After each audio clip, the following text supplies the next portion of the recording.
Bismillahirrahmanirrahim. Al-Fatihah. Allah yaghfir lana yasturul 'uyub wa yuslih umural muslimin wa yakfina wa iyyakum syarrat taghin wa syarral baghin wa syarral hasidin syarral mustakbirin yarhamul muslimin wa yufarrij 'alal muslimin wa yuwaffiqna lima yuhibbu wa yarda wa yakhtim lana bil husna wa yaj'alna wa iyyakum fi mustaqarri rahmatihi ma'al lutf wal 'afiyah 'ala ma nawa aslafna as-salihun على ما نوينا في هذه الجلسة على ما نوى مشايخنا ومعلمينا على ما نوى مؤلف هذا الكتاب وعلى ما نوى سيد الوالد أبي سيد أحمد نوفل بن عبد الله أحمد بن حامد الكاف على هذه النية وعلى كل نية صالحة وإلى حضرة النبي صلى الله عليه وآله وصحبه وسلم شهد الله لهم الفاتحة بالله من الشيطان Bismillahirrahmanirrahim. Maliki yaumiddin.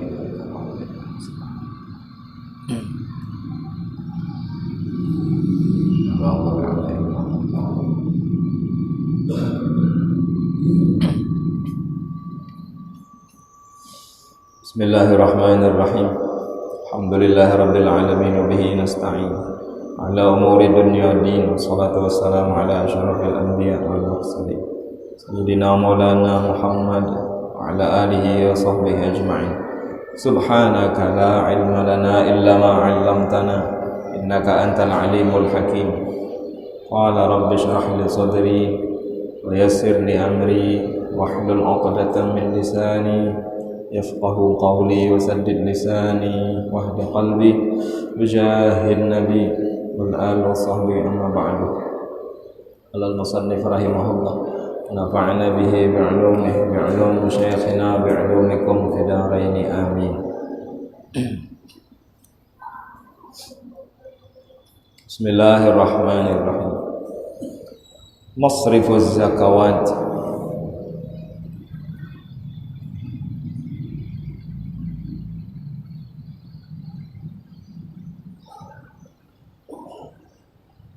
Orang-orang yang dibolehkan menerima zakat semalam.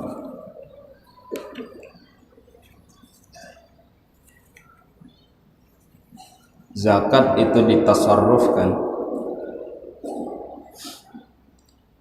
Nadartu an a'takif fi hadzal masjid ma dumtu fihi, sahaja aku bernazar i'tikaf di masjid ini selama aku berada di dalamnya. Seterusnya masih masalah orang-orang yang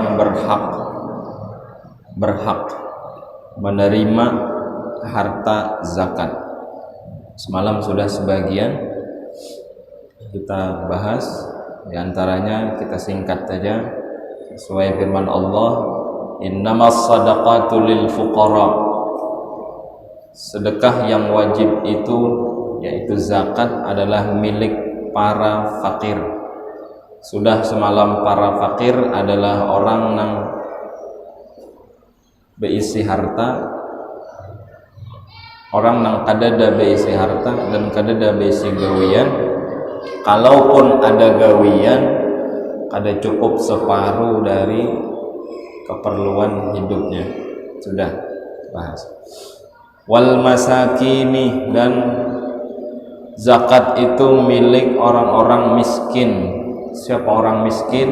Orang-orang yang ada usaha, tapi usahanya hanya di atas separuh keperluan hidup, kada sampai mencukupi. Sudah juga kita bahas.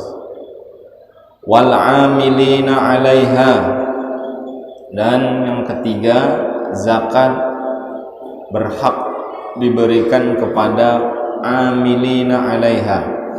Ujar kita amil dengan syarat semalam amil di SK-kan oleh pejabat pemerintahan, karena sejatinya zakat ini adalah ibadah, dan ibadah harus sesuai dengan instruksi dari syariat, dan syariat menganggap umat ini perlu tunduk kepada pemerintah.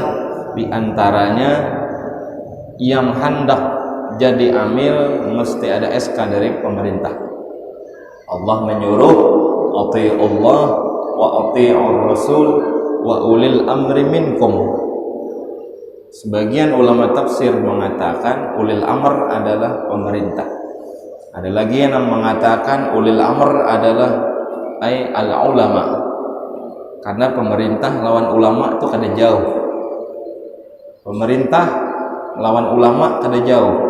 Mesti setiap pemerintah ada penasehat yang dengan nasihatnya, dengan kebijakan-kebijakan sang penasehat, pemerintah memberlakukan peraturan-peraturan sesuai dengan nasihat. Nabi SAW punya malaikat Jibril. Sayyiduna Abu Bakar As-Siddiq dalam era-era kepemimpinan masa-masa Islam itu ada majelis syura. Jadi keputusan itu ada pada majelis tersebut. Pandangan orang-orang bijak yang ada di dalamnya itu yang dipakai. Jadi pemerintah itu hanya kaki tangannya penasehat. Ada sekehendak tuh pada. Jadi karena pemerintah itu kada jauh dengan ulama, maka ulama beda-beda pendapat menafsirkan ulil amr ya pemerintah, ulil amr ya ulama. Aslinya kayak itu, setiap ulama setiap pemerintah mesti ada sang penasehat yang menasehatinya ketika kebijakan itu salah. Jadi kita wajib taat selama kebijakan itu sesuai dengan instruksi syariat, karena sejatinya perintah umara adalah perintah ulama, dan perintah ulama adalah perintah Nabi SAW dan syariat kita. Jadi intinya amil ini diangkat oleh pemerintah. Sudah juga kita bahas. Wal mu'allafati qulubuhum. Di antara orang-orang yang berhak menerima zakat adalah para mu'allaf. Sedikit kita mundur. Amil ini kan para amil itu memerlukan biaya gasan kantongan ya lah, gasan apa lagi, mungkin ada pulpen di situ, gasan mencatat, itu boleh diambil dari harta zakat tersebut. Jadi keperluan amil boleh diambil dari harta zakat tadi, asal keperluannya itu mau kada mau harus ada. Harus ada. Amil hendak berbagi baras, mun kada ada kantongan kepa dibagi. Dipuntal di tapih kan kada bagus kan. Lalu pengumuman panitia sudah dibagikan kupon, harap ambil barasnya ke masjid. Di sana diambil masjid, ambil dada kantongannya kayak apa ambilnya, bawa bakul masing-masing. Jadi supaya nyaman, dan ini sangat-sangat diperlukan, pun ada samahah dari syariat, ya silahkan. Tapi kalau lebih dari itu kira-kira kada mendesak, kada usah, karena itu menyedikitkan harta zakat. Kalau hendak cari dari duit operasional lain, apalah bisa cari di situ. Jadi keperluan para amil boleh diambil dari harta zakat kalau keperluan itu mau kada mau harus diadakan. Ya bijaklah ketuanya, bijak memimpin satu organisasi ini mengeluarkan duitnya untuk apa. Mun higan panitia yang amil misal hendak manggang itik misal, jangan, pokoknya aja buat amil makan itik malam ini, itik panggang, duit amil. Nah ini kacau saudara, kan ada perlu itu, ini lain duit amil, ini duit kurang banyak, mana minta izin kita, ada kawan minta izin itu. Selama itu kepentingan amil maka silahkan, nang kada penting jangan. Jadi ada istilah omdah, ada istilah fudlah. Omdah itu nang banda nang mau kada mau. Kalau fudlah itu banda nang kada terlalu penting, kayak di panggang tadi. Hendak makan dulu di rumah.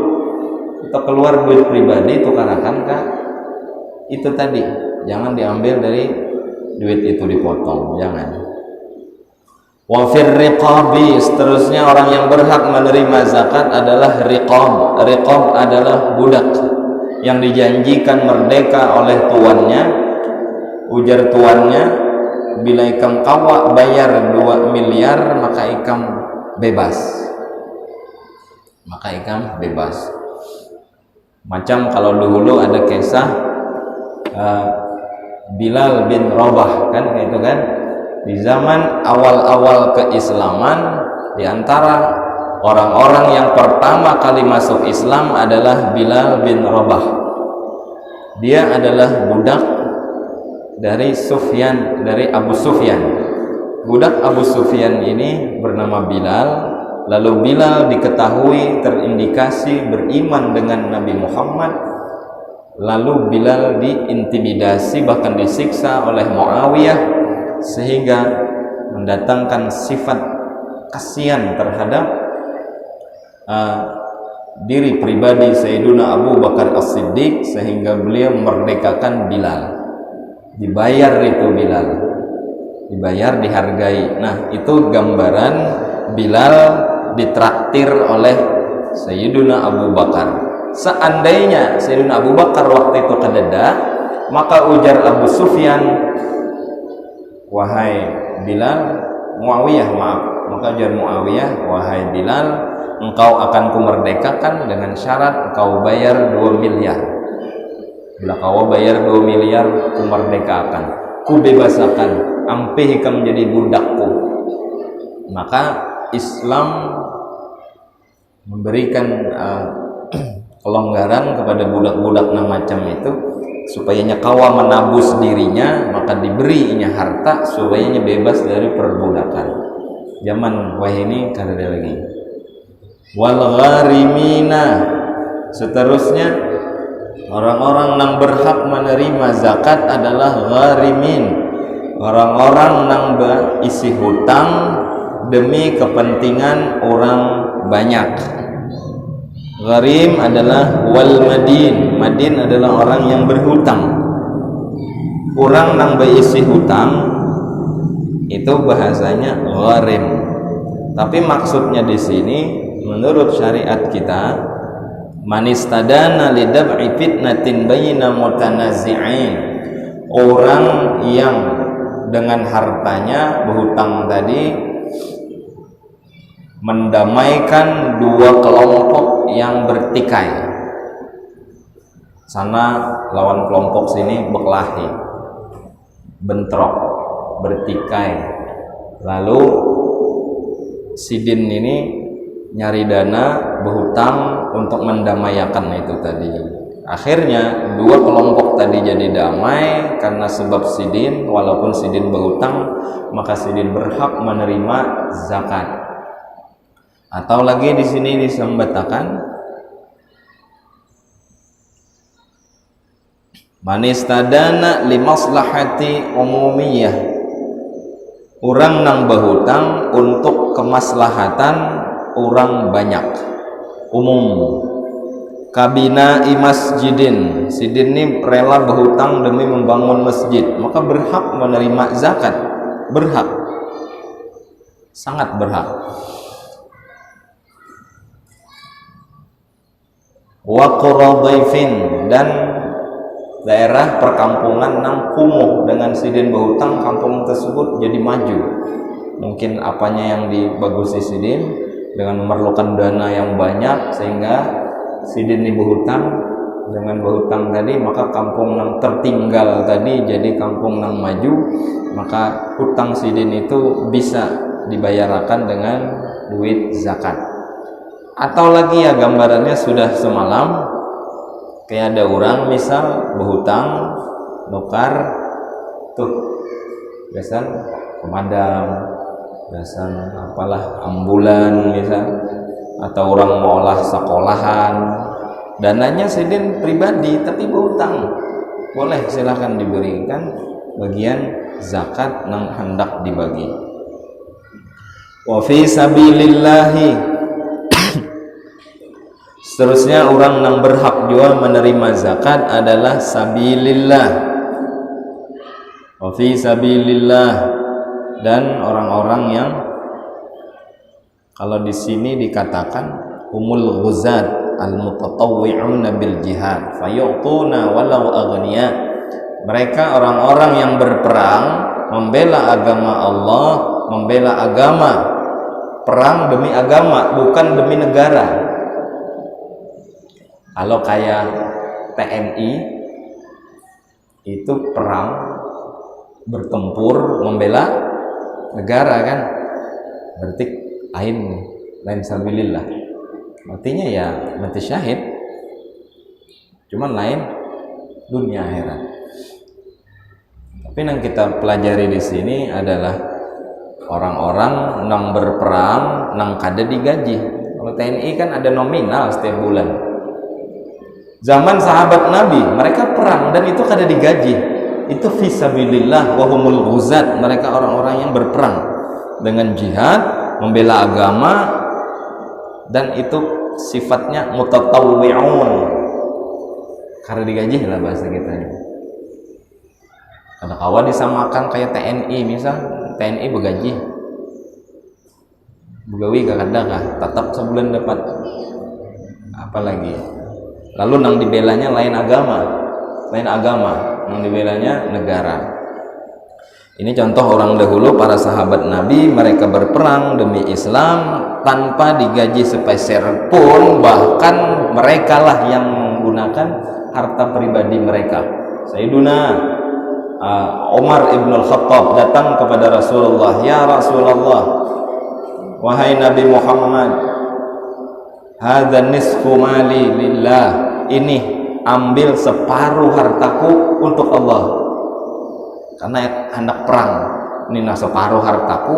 Sayyidina Umar misal bisa harta 200 juta, 100 juta dijulung gasan perang kaina di jalan Allah, julung lawan Nabi Muhammad. Lalu datang pulang Sayyidina Abu Bakar As-Siddiq, lalu diberikan oleh Sayyidina Abu Bakar harta yang banyak untuk Allah. Ujar Sayyidina Abu Bakar, ya Rasulullah, hadza mali li ajlillah lillah, ini hartaku semuanya kujulung lillah, untuk Allah, di jalan jihad kepada Allah. Nabi kagum mendengar pernyataan Sayyidina Abu Bakar, semuaan harta disedekahkan untuk jihad di jalan Allah. Lalu ujar Nabi Muhammad, ya Abu Bakrin, wa ma abqaita li ahli baitik, kalau semuaan ini kamu julung, lalu apa yang kau sisakan untuk keluargamu? Apa kata Sayyidina Abu Bakar?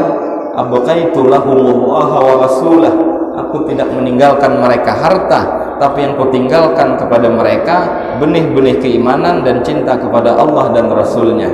Itu sudah cukup wahai Rasulullah. Jadi jadi Sayyidina Umar, di bidang apapun, di aspek manapun, aku kada kawa mendahului Sayyidina Abu Bakar As-Siddiq. Zamannya Sayyidina Umar dipuja-puji oleh orang-orang sahabat waktu itu. Sayyidina Umar jadi khalifah, dipuji kebaikan Umar hebat. Umar adalah pemimpin yang sangat adil, tegas, bijak. Pokoknya orang-orang memuji Sayyidina Umar. Lalu Sayyidina Umar lewat, sidin mendengar. Ujar Sayyidina Umar, apakah kalian tahu? Maka Sayyidina Umar nangis, lalu beliau mengucapkan, seluruh kebaikan Umar kalau ditimbang dengan sehelai bulu kakinya Abu Bakar, maka habis seluruh kebaikan Umar, tidak ada bandingannya dengan satu helai bulu kakinya Sayyidina Abu Bakar As-Siddiq. Jadi jangan kalian melupakan orang-orang terdahulu karena hanya kalian melihat sosok seperti aku.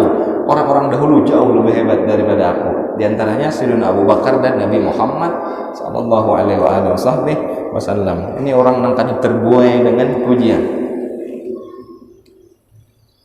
Mereka berperang, malah mereka yang infakkan hartanya untuk jihad. Lain dengan nerima zakat, kada. Mereka yang berperang, mereka yang nyumbang. Ada duduk manis saja nerima zakat dari para orang yang kaya. Jadi ini walaupun mereka berharta tapi tetap mereka diberikan zakat. Itulah fisabilillah di dalam perkataan sebagian ulama, dan ini pendapat ulama salaf, ulama-ulama terdahulu. Adapun ulama-ulama wayah ini diistilahkan dengan khalaf. Ulama-ulama khalaf 300 tahun setelah eranya Nabi Muhammad, tahun 300 ke belakang, 300 tahun setelah Hijriah lebih, maka dikatakan ulama khalaf. Dan mereka berkata, apalagi ulama-ulama wahai ini, sabilillah kada terbatas hanya kepada orang-orang yang berperang di jalan Allah, karena mereka mengkiaskan bahwa orang dahulu berperang itu tujuannya untuk meninggikan agama Allah, untuk mengekalkan agama Allah. Tapi orang-orang wahini pun mereka berperang bukan dengan senjata, tombak dan pedang serta panah. Mereka berkorban berperang dengan ideologi. Mereka cari ilmu, mereka cari itu kelihayan dalam bidang akidah. Mereka pertahankan agama ini dengan kepiawaian mereka dari segi mempertahankan syariat. Dengan apa? Dengan argumen-argumentasi yang datang dari syariat. Orang wah ini kedahakon lagi perang lawan senjata, ideologi, pemikiran. Maka dari situ jadi ulama-ulama wah ini diantaranya ditulis dalam bukunya siapa tuh? Dr. Aid Al-Qarni. Ada lagi Syekh Ali Jum'ah, pokoknya orang-orang bahini lah. Ada lagi Syekh Yusuf Al-Qardawi. Itu ditulis dalam buku beliau bahwa sabilillah di zaman sekarang adalah orang-orang yang menggunakan waktunya, menggunakan hidupnya untuk membela agama Allah, dan mereka kada digaji. Lalu biasanya kita nyambat kalau orang bahari itu, makanya ada istilah orang tuh bepitrah lawan guru ngaji. Walaupun menurut sebagian ulama itu kada masuk, tapi kan ada beda pendapat kan. Kenapa? Bahari misal di satu kampung nang zaman dahulu kadada listrik, kadada apa, jalan masih sabat, masih padang rumput, mobil kadada, kendaraan kadada, nang ada sepeda tinjak, itu pun pakades saja yang basic, tidak apa-apa. Kampung bujur-bujur asri bahari, lalu nang bisa mengaji sikong sidin itu aja. Lalu orang mengajian ke situ, lalu orang berpitrah ke situ dengan alasan tanpa sidin itu sekampungan dan nang bisanya ngaji. Jadi ulama-ulama kita wayah ini, mereka itu menerima zakat dari para orang-orang yang kaya dengan mengambil dalil ulama kontemporer mengatakan para alim ulama nang bujur-bujur lillah itu mereka adalah fisabilillah, karena hidup mereka untuk menegakkan, untuk melestarikan agamanya Allah, dan mereka kada digaji. Maka dari situ kita boleh menjulung zakat kita lawan ulama-ulama yang memang hidupnya diuntukkan gasan agama. Prioritas mereka agama. Demi agama mereka jalan, demi syariat mereka jalan. Lain tujuan yang lain.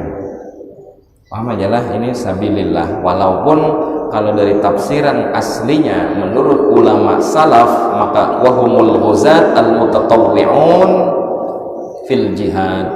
Mereka adalah orang-orang yang berperang di jalan Allah, yang membela agama Allah, yang mereka tidak dibayar, jihad fi sabilillah. Maka kan ketahuan tuh. Kadang ada juga kita berjakat gasan kakanakan nang sekolah di pesantren. Iya, ada. Sudah dengar. Bejakat jaka mana gasan kakanakan nang sekolah pesantren diam jadi pesantren kau setahun 2 3 4 5 tahun di pesantren tuh aja diam nang dicarinya ilmu agama yang berhubungan dengan syariat Allah. Ilmunya itu kan untuk meninggikan agama Allah, untuk menjaga agama Allah. Walaupun agama Allah ini tanpa kita pun Allah akan terus menjaga agamanya. Jadi jangan sok-sok kita hebat membela agama Allah. Kada orang-orang tanpa kepiawaian orang pun Allah akan mampu menjaga agamanya. Allah yang menjaga. Kita ini hanya andil aja. Tanpa kita pun Allah bisa. Itu hanya menjadi acuan daripada orang-orang yang hendak berkarya dan berdharma untuk agama. Jadi sejatinya tanpa kita pun Allah bisa memperkuat agama ini. Nah, lalu ada orang-orang yang berjakat gasan kakanakan pesantren dengan alasan kakanakan pesantren ini bila bujur-bujur inya sekolah, bujur-bujur inya belajar ilmu, kelak suatu saat di masa akan datang inya sudah keluar bulik ke kampung halamannya entah di mana inya berdiam karena kehidupannya hanya membela agama Allah. Ada orang yang kada tahu agama diberinya tahu, ada orang yang kada paham diberinya pemahaman, dan itu kada dibayar. Adapun untuk biaya hidupnya ia bisa jangan cari duit seorang, bukan dibayar untuk itu jihad karena fisabilillah. Apalagi ada hadis Nabi nang berbunyi man kharaja min baitihi, siapa yang keluar dari rumahnya wa huwa yatlubul ilma, tujuannya mencari ilmu agama, walam yaqsid ghaira dzalik, inya kada ada tujuan lain, fa huwa fisabilillah, maka dia termasuk orang-orang yang jihad di jalan Allah. Walaupun jihadnya kada pakai pedang, jihadnya kada pakai panah, jihadnya kada pakai tombak, jihadnya pakai otak. Karena dengan otaknya kayaknya bisa melestarikan agama Allah dimanapun ia berada.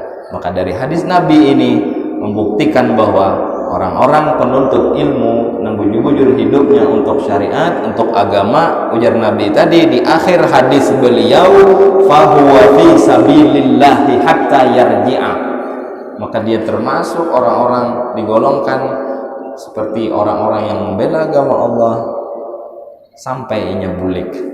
Menyebulik empih aja dah, empih lah, lihatin dulu nyebulik mapak, menyebulik berdagang aja berarti ampih sudah sabilillah. Ada lagi kelihatan mengajar kada, dakwah kada, jihad kada ada pikiran hendak membela agama Allah kada ada. Nah, ini ampih dah jadi sabilillah. Tapi kalau masih berlanjut, ampih dah sekolah di pesantren tapi masih di luar belajar. Belajarnya apabila ia belajar ya sambil mengajar. Karena orang mengajar tuh bila kada belajar kada bakal bisa. Bisa. Jadi dari situ kita tahu bahwa kakanakan yang mereka diam di pesantren menuntut ilmu syariat Nabi Muhammad itu kelak mereka akan jadi pejuang-pejuangnya Nabi Muhammad, pejuang-pejuang syariat, pejuang-pejuang agamanya Allah. Maka dari situ alhamdulillah dapat dipaham mereka pun dikategorikan fi sabilillah. Seterusnya wabnis sabili dan ibnu sabil. Siapa ibnu sabil? Ibnu sabil ini adalah orang yang musafir tapi kehabisan ongkos. Amun hendak musafir kada ada ongkos itu lain. Aku jangan ke Banjar, bapak aja kau hendak silaturahim tapi kada berduit ke mapoknya. Nah itu lain sabilillah gitu. Apa itu lain ibnu sabil? Ibnu sabil itu nya sudah berangkat, lalu di tengah jalan kehabisan duit, lalu berdiam di rest area. Sehari tadiam di sini, 2 hari tadiam, lalu ditakuni oleh orang karya masjid, mang kemana pian? Kuni jisidin hendak ke mana kayak itu. Cuman diam lu sini kok kehabisan duit. Batu pang kayak aku mahadang kalau ada kekawanan lalu di sini. Kalaulah ada duit zakat, julungi. Karena sidin masuk ibnu sabil. orang nang mengembara, orang nang musafir, nang kira-kira jaraknya itu boleh mengjamak dan mengkasar sembahyang, amun nang kesini kan ke patung gitu ya, lain Ibnu Sabil anggap sini ke mana tuh, kamu Thailand anggap habisan ongkos, tapi kan gambarannya tuh lain kayak orang wahini, gambarannya nih orang dahulu nang transportasi kada nyaman kayak ini, amun kayak zaman wahini aja kada beri duitan gini wani ke Banjar tuh bebuat napa gerang kena orang singgahan makan dia makan kurang tolakan bertinggal di situ separuh udah jalan paruh kanyang guring situ makal menyana makal atau hutang kau aja sebujurnya intinya ini tuh nyaman kada kayak zaman dahulu. Orang dahulu kan rutenya kada ada rute permanen hingga kompas bintang dilihati kena jalan ke sana debuk pingsan, gugur di kuda, gugur di keledai, pingsan, makan dada, duit dada, habis Ibnu Sabil. Nah, boleh tuh dijulungi duit zakat. Apa yang kira lah? Ini para pengembara biasanya. Kalau zaman dahulu banyak. Wah ini banyak cuma wah ini tuh rata-rata orang ada beisian harta. Kalau bahari orang silang-silangan. Tawakal kuat kepada Allah. Apalagi tujuannya sesuatu yang mulia. Ada pengembara sejati sepanjang zaman ngarannya Ibnu Battutah. Ini sejarawan Islam mengatakan Ibnu Battutah ini orang Maroko, mengembara kurang lebih 30 tahun 30 tahun mengembara jadi Ibnu Sabil kemana-mana, mulai Maroko kena nyeberang ke Andalusia, kena kemana sampai ke Spanyol, sampai kemana, sampai ke Mekah, sampai kemana, bahkan dikatakan dalam bukunya sampai ke ujung Sumatera, hampir sampai. Ini Islam, seorang ulama yang hidupnya di jalan aja 30 tahun, berarti itu orang kada wajib Jumatan. Kenapa? Mengembara aja terus, jalan aja. Kemana tujuan Sidin? Menjelajah. Cek aja di Google Ibnu Battutah, bahkan disebutkan itu beliau ini meninggalkan umur 21 tahun. Ya memang ada dikisahkan. Bisa dalam Muqaddimah Ibnu Khaldun, Syekh Abdul Rahman Khaldun mengatakan itu kekawanan semasa kurang lebih diantaranya Ibnu Battutah. Ngembara aja gawian. Nah itu berhak diberikan zakat. Kalau ada orang wah ini tapi ada lagi wah ini dah. Mana ada orang akun tulak 30 tahun gak ada bebulikan. Sangunya apa dada kan seikung keledai aja. Ibarat kita mau kendaraan sauting tulak kemana kada tahu. Ada sidin tujuannya dulu ke Mekah, kemana nyari pusat-pusat ilmu Islam dulu. Itu yang ada di darat. Kalau di laut dulu ada Jack Sparrow. Siapa yang tujuh nonton film Jack Sparrow? Ada yang tahunya kah? Bajak laut. Ada gaul, ada nonton. Ada film Jack Sparrow.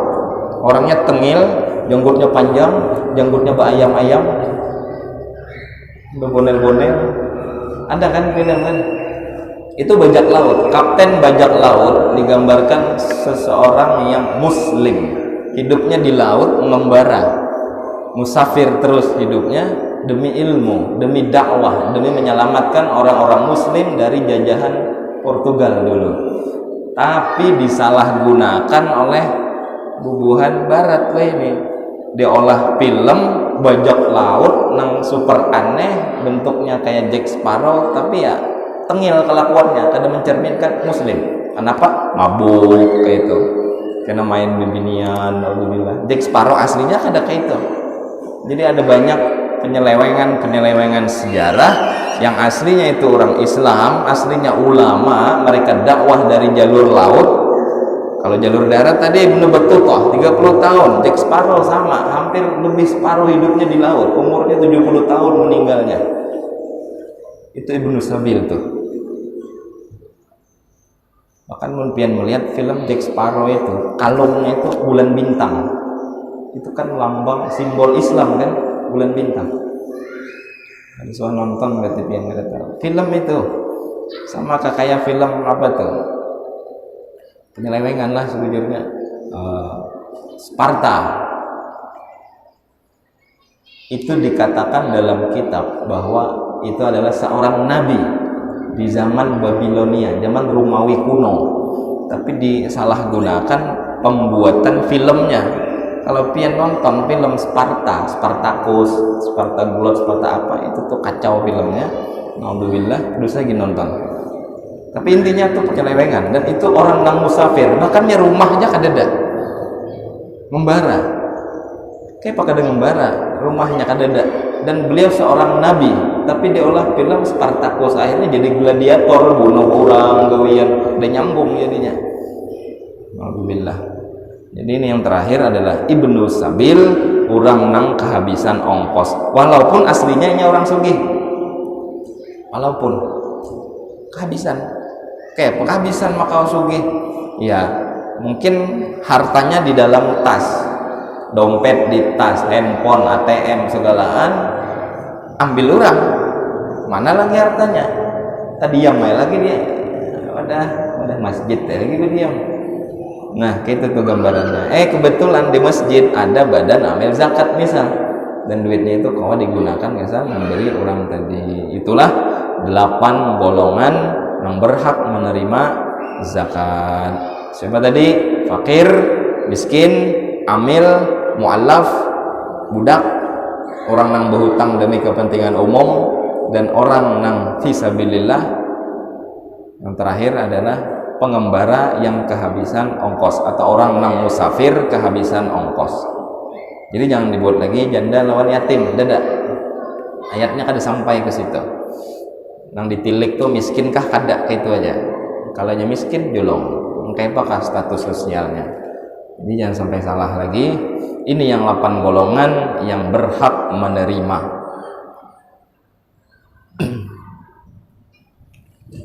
Ama jaga kira lah. Lalu sebagian di kita masalah zakat ini kadang menjulungnya itu hanya kepada satu golongan. Misalnya ulun berzakat, duitnya seini nah, tabalnya nah, sekantongan, ya anggap 100 juta zakatnya, duit 100 juta. Lalu menjulung kemana? Ke satu orang. Biasanya siapa? Ustadz di Kiau. Karena ustadz tadi masuk ke sabilillah. Guru ulun nak menjakat. Ini guru jakat ulun. Tolong tarimakan. Sudah guru yang ulun niati. Sahajaku mengeluarkan zakat hartaku. Dah itu jadinya. Dijulung ke guru. Biar guru ku tarima. Berarti sah zakatnya. Berarti duit ini ampun guru. Bila dibawa guru bulik berilaan pian, jangan sarek. Nah, kenapa dibawa bulik? Jadi guru kan sudah pun kok gini. Tapi biasanya kita mainnya kada kayak itu. Sudah ada janji di belakang pander.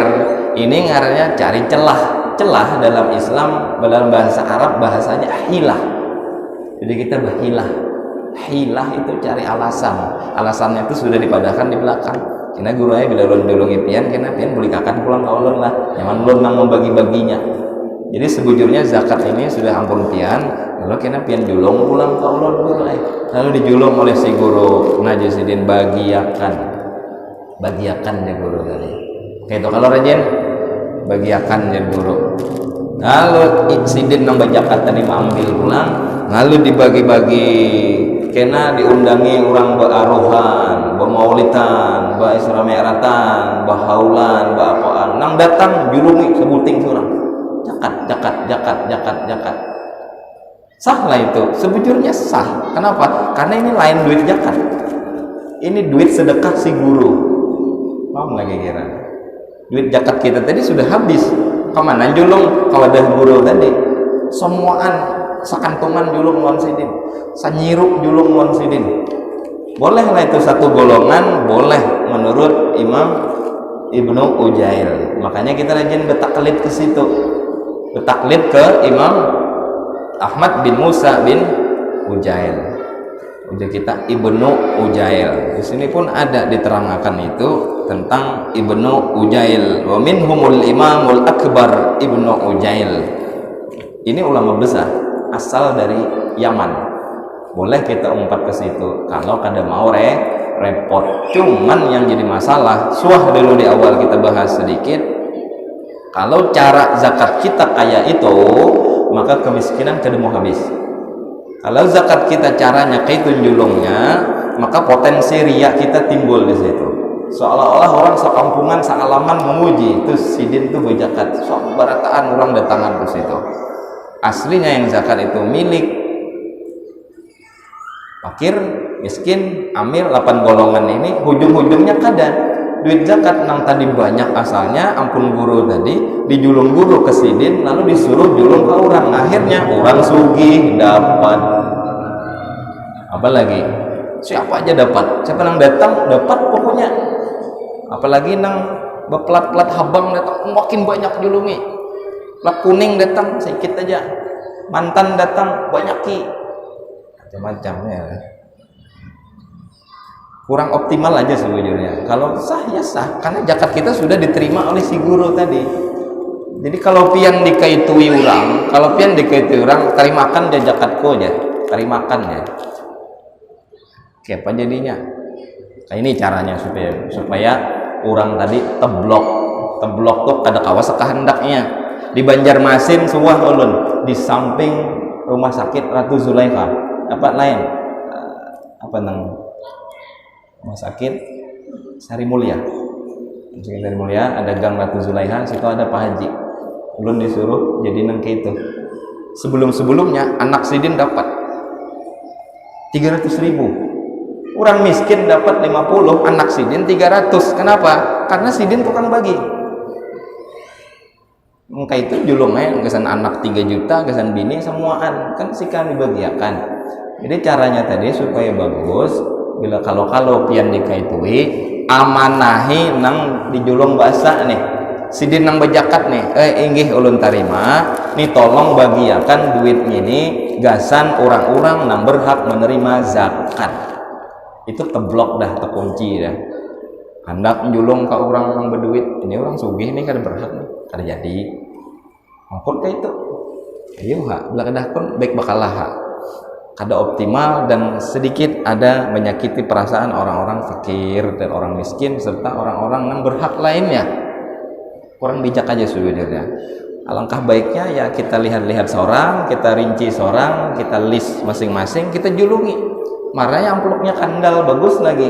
Sidin ini orang miskin, kalau dapat 100.000, gasan apa 100.000? Kalau duit zakatnya ratusan juta. Coba kalau sidin ini miskin, dapat duitnya 5 juta, kau apa modal sidin berjualan? Tahun dudi kena nang 5 juta nih jadi 15 juta. Tahun dudinya jadi 60 juta. Tahun dudinya sampai 89 juta. Berzakat sidin juga dalam jangka waktu 4 tahun. Mana miskin 50, miskin 50, mantan 200. Ini kacau ini. Itu lain fungsi asal zakat. Jadi walaupun boleh, cuman nang baiknya bagi masing-masing aja sudah. Malar aja kan menjulungi guru gitu. Nyiau guru kan beri guru pulang. Beri sakit memamai gurunya. Itu juga zakat banyak panar kan aja. Dua nyiru duitnya ya julungnya pun. Caw ya lah. Dibagi seorang aja, nih saran aja. Yang bagusnya memang kayak itu. Jadi tasarah aja lagi. Kepakah lagi. Intinya sudah dipadahkan. Mudah-mudahan apa yang kita gawe itu optimal, zakat kita lebih terarah dan tepat sasaran. Mudah-mudahan diterima oleh Allah dan mudah-mudahan nang bajakat, mudah-mudahan ditambah lagi duitnya oleh Allah, ditambah lagi zakatnya oleh Allah dan disuburkan lagi hartanya, diberkahi hartanya karena berzakat sesuai dengan kriteria yang disebutkan oleh Nabi sehingga menumbuhkan keberkahan. Karena sejatinya zakat itu an-numu, tambah dan tambah. Alhamdulillah. Mudah-mudahan bisa dipaham, mudah-mudahan bermanfaat. Insyaallah kena kita sambung pulang. Seterusnya babnya as-saumu, bab puasa. Habis dari bab zakat. Jadi silahkan hendak berniat beretikat aku bertaklid lawan Imam Ahmad bin Musa bin Ujair yang membolehkan menjulung harta zakat kepada satu golongan, silakan. Cuman kayaknya kurang optimal. Kalau hartanya banyak, kalau hartanya dikit kayak barasa colik gitu ya kan apa bertaklid bagus malah. Masa kita barasa kantongan ini dibagi ke sana orang 4 golongan kan kesedikitan kena akhirnya. Kecuali kesan amil. Mudah-mudahan tuh sesuai harapan kita tadi, apa yang kita zakati khususnya bagi para penzakat dan calon-calon penzakat, mudahan pian berataan kena zakat artinya berduit tuh dan berzakat berataan, mudahan berkah bertambah dan insya Allah diridhai oleh Allah Subhanahu wa ta'ala. Panjang umur barataan, sehat walafiat, taat dalam ibadah, insya Allah imbah panjang umur, mati husnul khatimah, amin ya rabbal alamin. Ala hadhihi niyyah ala kulli niyatin salihah. Al-Fatihah. Alhamdulillah rabbil alamin. Bismillahirrahmanirrahim. Alhamdulillah rabbil alamin. Sallallahu alaihi wasallam Muhammad wa alihi wasallam. Allahumma ya kashifal mushkilat alim as-sir wal khafiyat. Allahumma nas'aluka fahman nabiyyin hamdan mursalin wa ilhamal malaikatil muqarrabin. Wa inna nas'aluka ilman nafi'a wa amalan mutaqabbala rizqan wasi'an halalan thayyiban. Ghairi ta'ala nasalatu wal afiyana tu'adzibna alaihi bi rahmatika ya arhamar rahimin. Rabbana atina fid dunya hasanah wa fil akhirati hasanah wa qina adzabannar. Sallallahu ala sayyidina Muhammad wa alihi wasallam. Alhamdulillah rabbil alamin. Taqabbalallahu minkum.